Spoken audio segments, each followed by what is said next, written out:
One of my favorite parts about being at St. Luke for my internship so far has been my involvement at Lakewood Catholic Academy.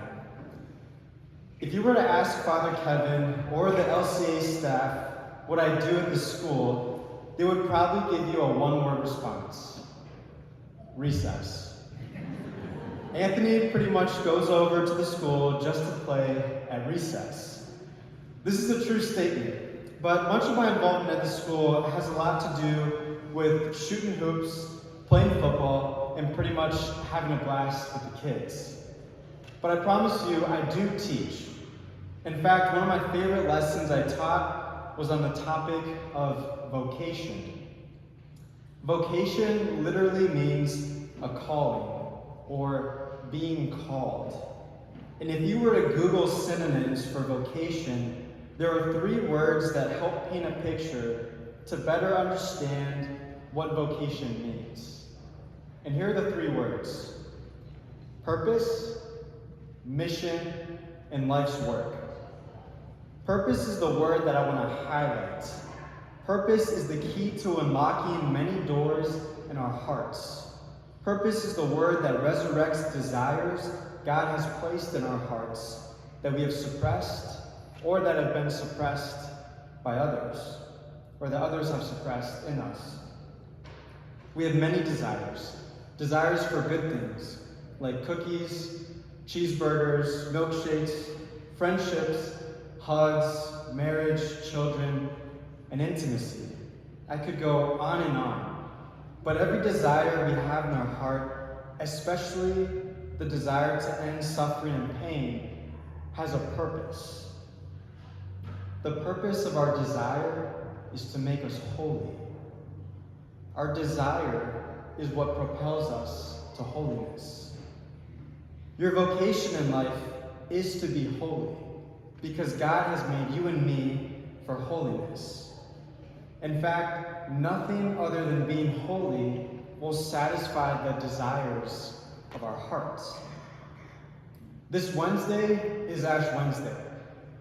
And I want all you guys to take a good look at Father Kevin. Take a good look at him in his green vestment, because you won't be seeing him wear that green vestment until the summer. A week from today, priests all around the world will be wearing purple in symbolism for the penitential season of Lent. So as we journey together into Lent, it's important to know the purpose of Lent. Many of us have the wrong perspective of what Lent is and what it's about. The season of Lent is not about doing deadly things. The season of Lent is about putting deadly things to death. I want to say that again because it's very important. The season of Lent is not about doing deadly things. It's about putting deadly things to death. Today we're going to implement our new understanding of Lent by putting to death a deadly thought. The thought is this: I don't have enough time. I don't have enough time.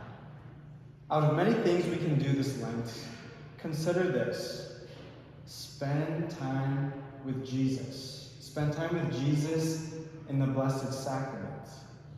Every Friday from 7 to 8 p.m., there's adoration in this church. Jesus is here on the monstrance, on this altar.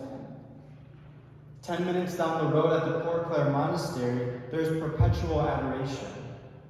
And a little further down the street from the monastery is Our Lady of Angels, which has an adoration chapel attached to the side of the parish.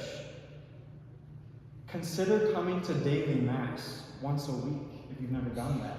Or if you have in the past, take it up again. And if issue is a time for you, the Poor Clare Monastery has daily Mass at 6:45 a.m. So you can wake up bright and early to give Jesus the first fruits of your day. I promise you this: if you make time for Jesus in the Eucharist, like you all have today, your life will change. Your life will change for the better. Especially if you don't see it immediately. It will change for the better in time. And I want to end with this quote on the Eucharist from St. Teresa of Avila. She writes, "Now, then, if he," meaning Jesus, "went about in the world, the mere touch of his robes cured the sick, why doubt if we have faith, that miracles will be worked while he is within us, and that he will give what we ask of him, since he is within our house? His majesty is not accustomed to paying poorly for his lodging if the hospitality is good." What does this mean? This means if you make a little time for God, he'll change your life. He'll change your life. And like in the second reading today, St. Paul says, we are a temple of the Holy Spirit. We are a dwelling of God. He even starts with saying, brothers and sisters, do you not know you are a temple of God, that the Holy Spirit dwells in you? And because of that, you are holy. And by spending time with Jesus in his real presence, whether it's sitting in front of the Blessed Sacrament in prayer or going to Mass, you ask him, he will grant your desire. Your desire to be holy, your desire to be loved, your desire to be fully known, and your desire to love those around you.